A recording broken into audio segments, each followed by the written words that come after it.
ನಾನ್ ನೋಡಿದ್ರೆ Valentine's day ಅನ್ನೋದು ಮರೆತು ತಲೆಗೆ ಎಣ್ಣೆ ಹಾಕೊಂಡು ದಬಾಕೊಂಡಿದ್ರೆ, ಇನ್ನೊಂದ್ ಕಡೆ ನಮ್ಮ ಸಾಹೇಬ್ರು ಕೈಯಲ್ಲಿ ಒಂದು ಬೊಕ್ಕೆ ಹಿಡ್ಕೊಂಡು ಬಂದು ಪ್ರಪೋಸ್ ಮಾಡಿದ್ರು.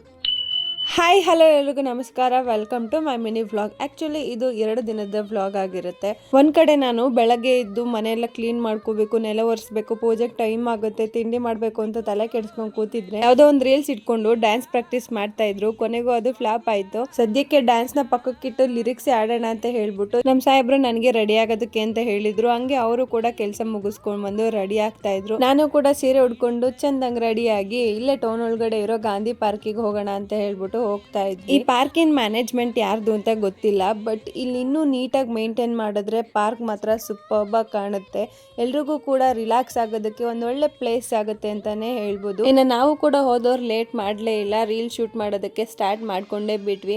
ಆಲ್ರೆಡಿ ಮನೇಲೆ ನಮ್ಮ ಸಾಹೇಬ್ರು 4-5 ಸಲ ಪ್ರಾಕ್ಟೀಸ್ ಮಾಡ್ಕೊಂಡು ಬಂದಿದ್ರು. ಆ ಸರ್ಕಸ್ ಇಲ್ಲಿ ಯೂಸ್ ಆಗಿ ಬೇಗ ಏನೋ ಶೂಟ್ ಮುಗಿಸ್ಕೊಂಡ್ವಿ. ಇನ್ನೊಂದು ಮಾಡೋದಿತ್ತು, ಬಟ್ ಆಲ್ರೆಡಿ ಕತ್ಲೆ ತರ ಆಗಕ್ ಬಂದಿತ್ತು. ನಾಳೆ ಬಂದು ಇನ್ನೊಂದು ರೀಲ್ ಶೂಟ್ ಮಾಡೋದ್ರಾಗುತ್ತೆ ಅಂತ ಹೇಳ್ಬಿಟ್ಟು ಮನೆಗೆ ಹೋಗೋ ದಾರಿಲಿ ಪಾನಿಪುರಿ ತಿನ್ಬೇಕು ಅನ್ನಿಸ್ತು. ಆಲ್ರೆಡಿ ಸಂಜೆ ಟೈಮ್ ಅಲ್ವಾ, ಹೊಟ್ಟೆ ಹಸ್ದಂಗ್ ಆಗಿತ್ತು ಸ್ವಲ್ಪ. ಅಲ್ಲೇ ಟೌನ್ ಒಳಗಡೆ ಬಿಸಿ ಬಿಸಿಯಾಗಿ ಪಾನಿಪುರಿ ತಿನ್ಕೊಂಡು ಇಬ್ರು ಕೂಡ ಚಿಟ್ಚಾಟ್ ಮಾಡ್ಕೊಂತ ಮತ್ತೆ ಸೀದಾ ಮನೆ ಕಡೆ ಬಂದಿದ್ದಾಯ್ತು. ಇನ್ನು ಮತ್ತೆ ವ್ಲಾಗ್ ನ ವ್ಯಾಲೆಂಟೈನ್ಸ್ ಡೇ ದಿನದಿಂದ ಕಂಟಿನ್ಯೂ ಮಾಡ್ಕೊತಾ ಇದ್ದೀನಿ. ಇನ್ನು ನಮ್ಮ ಸಾಹೇಬ್ರು ಬಂದು ಬಾಗ್ಲು ಬಡಿದ್ರು. ತೆಗೆದು ನೋಡಿದ್ರೆ ಕೈಯಲ್ಲಿ ಒಂದು ಬೊಕ್ಕೆ ಹಿಡ್ಕೊಂಡು ಒಳಗಡೆ ಎಂಟ್ರಿ ಕೊಟ್ರು.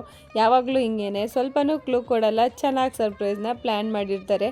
ನಾನು ಅವ್ರ ಹತ್ರನೇ ತಲೆ ನೋವ್ತಾ ಇತ್ತು ಅಂತ ತಲೆಗೆ ಚೆನ್ನಾಗಿ ಎಣ್ಣೆ ಮಸಾಜ್ ಮಾಡಿಸ್ಕೊಂಡು ದಬಾಕೊಂಡಿದ್ದೆ. ಅದ್ಯಾ ಗ್ಯಾಪ್ ಅಲ್ಲಿ ಪ್ಲಾನ್ ಮಾಡಿದ್ರು ಗೊತ್ತಿಲ್ಲ, ಬೊಕ್ಕೆ ತಂದು ಪ್ರಪೋಸ್ ಮಾಡೇ ಬಿಟ್ರು. ನಾನಂತೂ ಕೆಲವೊಂದ್ಸಲ ಡ್ರೀಮ್ ವರ್ಲ್ಡ್ ಗೆ ಹೋಗ್ಬಿಡ್ತೀನಿ ಅನ್ಸುತ್ತೆ. ಅಲ್ಲಿಂದ ಹೊರಗಡೆ ಬರಕ್ ಸ್ವಲ್ಪ ಟೈಮ್ ತಗೋತೀನಿ. ಅವ್ರು ಕೊಟ್ಟಿದ್ದ ಲಿಟಲ್ ಸರ್ಪ್ರೈಸ್ ನನಗಂತೂ ಸಖತ್ ಇಷ್ಟ ಆಯ್ತು. ಇನ್ನು ನಿಮ್ ವ್ಯಾಲೆಂಟೈನ್ ನಿಮಗೇನ್ ಗಿಫ್ಟ್ ಮಾಡಿದ್ರು ಅಂತ ಕಮೆಂಟ್ ಮಾಡಿ ತಿಳಿಸಿ. ಇನ್ನು ಇವತ್ತು ಶನಿವಾರ ಇದ್ದಿದ್ರಿಂದ ಆಂಜನೇಯ ಸ್ವಾಮಿ ದೇವಸ್ಥಾನಕ್ಕೂ ಕೂಡ ಹೋಗಿ ಬಂದಿದ್ದಾಯ್ತು. ನಮ್ಮ ವ್ಯಾಲೆಂಟೈನ್ಸ್ ಡೇ ಸೆಲೆಬ್ರೇಷನ್ ಇಲ್ಲಿಗೆ ಮುಗ್ದಿಲ್ಲ. ನಾಳೆ ಇನ್ನೊಂದು ಸ್ಪೆಷಲ್ ವ್ಲಾಗ್ ಬರೋದಿದೆ. ಅಲ್ಲಿನ ತನಕ ಸ್ವಲ್ಪ ವೆಯ್ಟ್ ಮಾಡ್ತೀರಿ ಅಂತ ಹೇಳ್ತಾ ಈ ವ್ಲಾಗ್ ಇಷ್ಟ ಆದ್ರೆ ಲೈಕ್ ಮಾಡಿ, ನನ್ನ ಪೇಜ್ನ ಫಾಲೋ ಮಾಡ್ಕೊಳ್ಳೋದು ಮರಿಬೇಡಿ.